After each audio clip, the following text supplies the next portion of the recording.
Who made all this mess? I know it wasn't Luna, because Luna wasn't around here, but who made all this mess? It wasn't you, Hugo, was it? So I'm heading to work, and I wasn't going to put makeup on because I knew I was probably going to cry it off, but I just wanted to pretend like everything was okay. I've already told everyone at work what's going on, and I've expressed that I don't want to talk about it, and I just kind of wanted everyone to know so no one would ask me about like if I got results back or whatever. So I just like, I can't even believe that I'm going through this again 3 months later, like fresh. Obviously Hugo still has cancer, but like, and I haven't been able to respond to everyone's comments because every time I read one it makes me cry, and normally at work I'll kind of peruse them and respond to them, but I just can't today because I don't want to cry at work. So I will get to your comments, but just know that I've read every single one of them, and I will read every single one of them, and I'll do my best to respond without crying all day long. I literally cried so hard yesterday, I didn't even know, like, I thought my eyes were going to be super puffy today. Thank God they were not. Nothing like going super extra with your makeup, like wearing glitter in the middle of the day to make it seem like nothing's wrong. See you guys later. So I'm home. I've actually been home for a little while. I have been editing my monthly favorites. It's so much freaking footage, it's insane. It's taking me forever. But I did get a package from Influencer. I got accepted into their Marc Jacobs beauty box. So they sent the Marc Jacobs Dew Drops. It's their coconut gel highlighter. So I'll show you what it looks like. The one I got was Dew You, like D-E-W. This is probably not going to do it justice. But like, that's the product inside. It looks like a shimmery, like champagne-y color. I can't wait to photograph it, and then I can play around with it.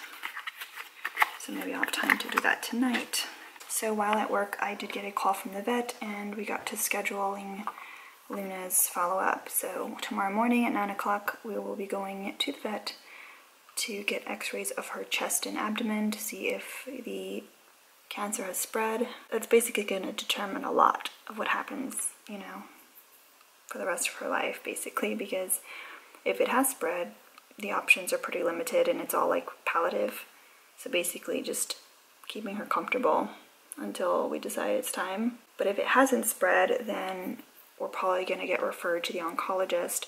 So it's great that I'm already, you know, BFFs with him, and I already know him well, and I already go once a week because I feel like I'm going to have to caravan all my animals to chemo, it seems like. Hopefully there are no other growths.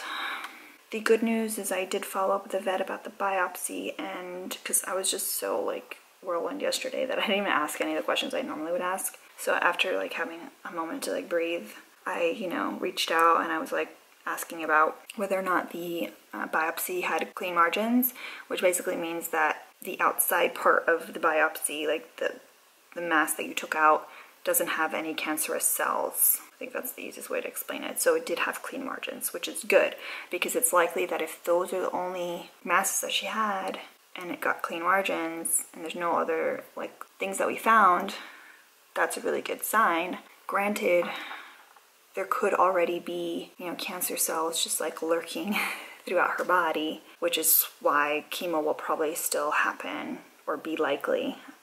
I don't know. I don't know a lot about mast cell. I know about transitional cell carcinoma because that's what my first dog had. I know about lymphoma because that's what Hugo has. And now I get to learn about mast cell tumors.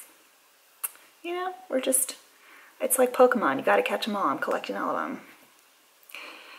And if you guys are wondering, like, wow, that's kind of a weird way to react and weird things to say. I deal with like really stressful and uncomfortable and horrible situations either by crying my eyes out, which I've done plenty, or making inappropriate jokes. So I'm not actually like in a joking mood. It's just kind of like, I guess, a defense mechanism. I don't know, do any of you guys do that? Like when I got in my car accident, I was in so much pain and I was crying hysterically, but then I was also making jokes. I don't know. I'm weird. I'm weird. I think you guys know this by now. Oh, and I'm not sure if I told you guys, I found the bottle of bio oil. I found it, and it was full. Because I guess like the bio oil, it's got this like little, I don't want to say like a stopper because it's still open, but it's like one of those bottles that you have to like shake to get the liquid out, if that makes sense. Like if you pour it upside down, it just doesn't like leak out. So I found the bottle. It had rolled like far, far, far away, but I found it, which is good because I mean she just like tore off the bottle cap and gave up, I guess. Just some good news.